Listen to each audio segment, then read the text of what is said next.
Hi kids, welcome to my channel. आज का जो वीडियो है उसमें हम आपका जो इस साल का स्कॉलरशिप एग्जाम हुआ था स्टैंडर्ड 8 का, उसका इंग्लिश का क्वेश्चन पेपर सॉल्व करेंगे। ओके, इस वीडियो में हम खाली इंग्लिश का सेक्शन सॉल्व करेंगे और ये उन लोगों का क्वेश्चन पेपर था जिनकी फर्स्ट लैंग्वेज इंग्लिश है। चलिए स्टार्ट करते हैं। So first question is, choose the correct alternatives for the following. Aniket and Ketki had their breakfast and lunch at the same time at 11 a.m. So we can say that they had their blank that day. तो अनिकेत और केतकी ने जो है 11 बजे सुबह जो है खाना खाया। वो ब्रेकफास्ट भी था और लंच भी था, यानी उस दिन वो ब्रेकफास्ट अलग से नहीं कर रहे हैं, लंच अलग से नहीं कर रहे हैं, सिर्फ एक बार खाना खा रहे हैं डिनर से पहले। तो उसे हम कहते हैं ब्रंच। ब्रेकफास्ट और लंच को मिला के जो भी आप कर रहे हो, दिन में खाना जो खा रहे हो, उसे कहते हैं brunch. Choose the correct option for the underlined word. Our Sanskrit teacher told us to write an extract on the usefulness of Mahish. What is the meaning of underlined word? तो ये जो underlined word है महिष, इसका क्या मतलब है? इसका मतलब होता है buffalo. आपने अपने चैप्टर में पढ़ा होगा, right? A battle to baffle, वो वाला जो चैप्टर है उसमें ये है वर्ड। तो इसका मतलब होता है buffalo. Number 3, choose a correct option. Society elected Sakshi a fellow at the age of 25, which is very remarkable thing. तो सोसाइटी ने जो है साक्षी को फेलो चुना। फेलो क्या होता है? उसका मतलब होता है अवार्ड, टाइटल, ऑनर, जो कि रॉयल सोसाइटी देती है। Find out to correct antonyms for the given word. Light, light का जो है हमें दो एंटोनिम्स देने हैं। एंटोनिम्स क्या होते हैं? ऑपोजिट मीनिंग वाले वर्ड। तो लाइट का एक तो हुआ डार्क, राइट, क्योंकि लाइट का एक मतलब होता है रोशनी, तो डार्क हुआ अंधेरा। और दूसरा उसका एंटोनिम है हैवी, क्योंकि लाइट का एक मीनिंग होता है हल्का, राइट, कोई चीज वेट में हल्की हो तो हम कहते हैं लाइट है। तो उसका दूसरा, उसका ऑपोजिट क्या हुआ? हैवी, यानी कोई चीज भारी है।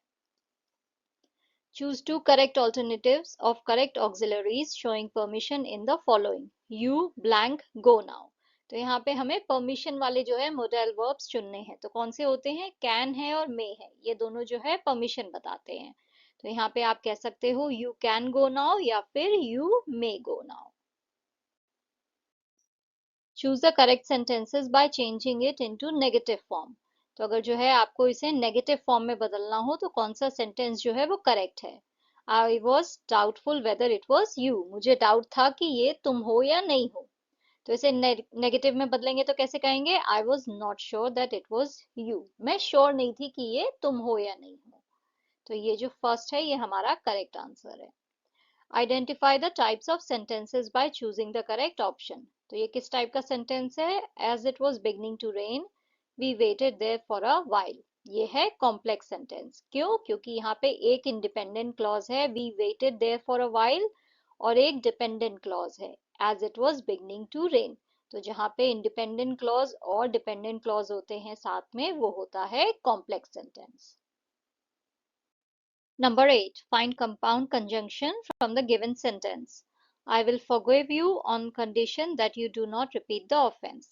Now इस sentence में compound conjunction है on condition that, क्योंकि compound conjunction जो है वो एक word से बड़ा होता है। तो यहाँ पे ये एक phrase है जो कि use हुआ है conjunction की तरह, क्योंकि एक condition लगा रहे हैं यहाँ पे। तो जो sentence है उसमें एक condition लगाई गई है कि मैं तुम्हें माफ कर दूंगा अगर तुम जो है ये चीज दोबारा नहीं करोगे। तो ये जो कंडीशन लगी है कि तभी माफ करूंगा जब तुम जो है ये चीज दोबारा नहीं करोगे, तो ये जो है हमारा कंपाउंड कंजंक्शन है। Find out the error and choose the correct alternative for the following example of indirect speech. Ramesh said that he wants to be the soldier. Now ये जो सेंटेंस है इसमें एरर है वांट्स। क्यों है? क्योंकि ये जो सेंटेंस है ये इनडायरेक्ट स्पीच में है और यहाँ पे जो रिपोर्टिंग वर्ब है वो है सेड। नाउ अगर रिपोर्टिंग वर्ब जो है वो आपका पास्ट टेंस में है तो ये सेंटेंस जो है ये भी पास्ट टेंस में होना चाहिए, राइट? बट यहाँ पे वॉन्ट्स है, वॉन्ट्स नहीं होना चाहिए, वांटेड होना चाहिए, क्योंकि सेंटेंस जो है पास्ट टेंस में है। तो ये जो है ये वॉन्ट्स जो है ये भी पास्ट टेंस में होगा। तो करेक्ट सेंटेंस होगा Ramesh said that he wanted to be the soldier. तो यहाँ पे एरर है नंबर 1, वॉन्ट्स। नेक्स्ट जो क्वेश्चन है उसमें हमें जो है ये पैसेज दिया है, इसे पढ़ के जो है हमें क्वेश्चन 10 एंड 11 के आंसर देने हैं। तो क्वेश्चन 10 क्या है? Which another word is used in the above news for United Nations Educational Scientific and Cultural Organization. इसके लिए कौन सा वर्ड यूज हुआ है? यूनेस्को। UNESCO, ये इसका एक्रोनिम है, United Nations Educational Scientific and Cultural Organization. Now next जो आपका क्वेश्चन है उसमें आपको बोला गया है कि मैच करना है। नाउ अजंता केव्स जो है वो है महाराष्ट्र में, देखिए यहाँ पे दिया हुआ है। होयसला टेम्पल जो है कर्नाटका में है, और शांति निकेतन है वेस्ट बंगाल में। तो इसका करेक्ट जो आंसर है वो होना चाहिए 1B, 2C and 3A। But यहाँ पे कोई भी जो है वो करेक्ट ऑप्शन इन्होंने नहीं दिया है, तो मुझे लगता है ये क्वेश्चन कैंसिल हो जाएगा। तो आप परेशान मत होइए, आपने कोई भी आंसर दिया हो कोई फर्क नहीं पड़ता है, ये क्वेश्चन जो है कैंसिल होने वाला है। नेक्स्ट है which WH word is used to form the following sentence a question to get an underlined part as an answer. The fox, the vulture and the leopard took an oath of loyalty. तो यहाँ पे question क्या होगा? यहाँ पे question होगा what did the fox, the vulture and the leopard take? तो answer क्या हो जाएगा? The fox, the vulture and the leopard took an oath of loyalty. तो यहाँ पे करेक्ट आंसर है what. Identify the underlined word and choose the correct option. Cocks crow in the morning. तो यहाँ पे crow जो है वो एक verb है, क्योंकि यहाँ पे जो बात हो रही है वो ये हो रही है कि जो cocks होते हैं, जो मुर्गे होते हैं, वो सुबह सुबह जो है crow करते हैं ना। crow जो है वो एक जानवर का भी नाम है, तो crow जो है वो एक नाउन भी है, राइट, एक बर्ड का नाम है। जो कौवा होता है उसे crow कहते हैं, बट crow जो है वो एक verb भी है, क्योंकि जो आवाज होती है, जो आवाज निकालते हैं चिड़िए, उसे भी crow कहते हैं। तो यहाँ पे जो क्रो है वो यूज हुआ है वर्ब की तरह, तो यहाँ पे करेक्ट आंसर है वर्ब। नेक्स्ट आपको जो है एक पोएम दी है, इसके बेसिस पे जो है आपको 14, 15, 16 के आंसर देने हैं। तो क्वेश्चन नंबर 14 है why was the little kite afraid? तो यहाँ पे करेक्ट आंसर है the little kite was afraid that he would fall. ये देखिए यहाँ पे है I am afraid I will fall, तो करेक्ट है नंबर 3। नेक्स्ट है which encouraging words the kite said to the little kite? तो उसने कहा था ट्राई ओनली ट्राई, तो करेक्ट आंसर है number 1, try only try. Next है who rose towards the sky? तो यहाँ पे कौन जो है आसमान की तरफ जो है उड़ चला? वो थी big kite. Big kite rose towards the tranquil sky, तो यहाँ पे है big kite correct answer.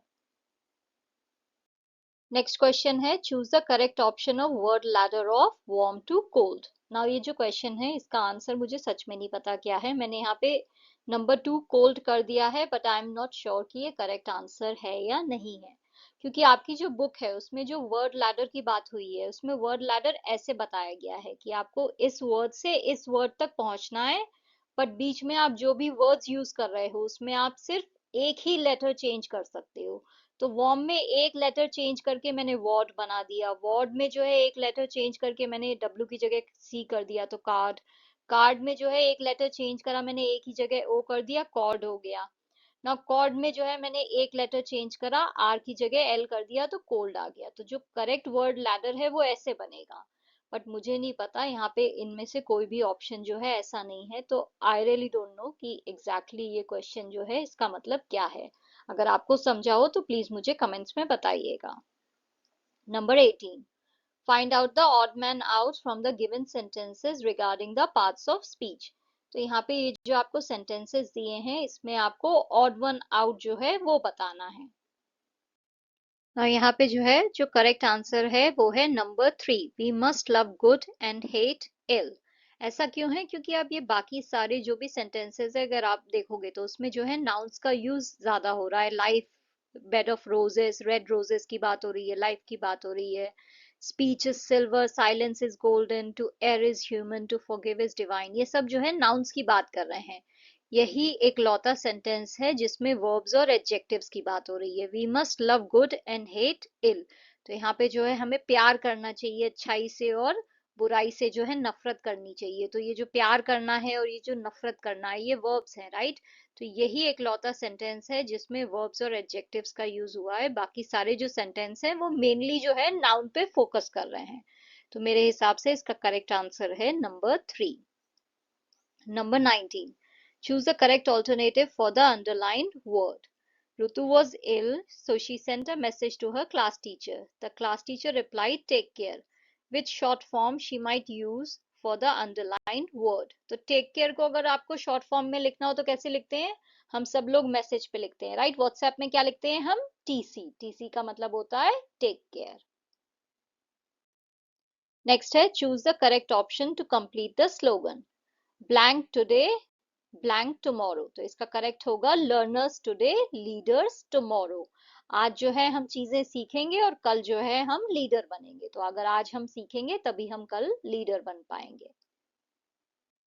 Next again आपको पैसेज दिया है, उसके बेसिस पे आपको क्वेश्चन 21, 22 और 23 के आंसर देने हैं। तो पहला है what happens when song comes with a very high pitch and severity.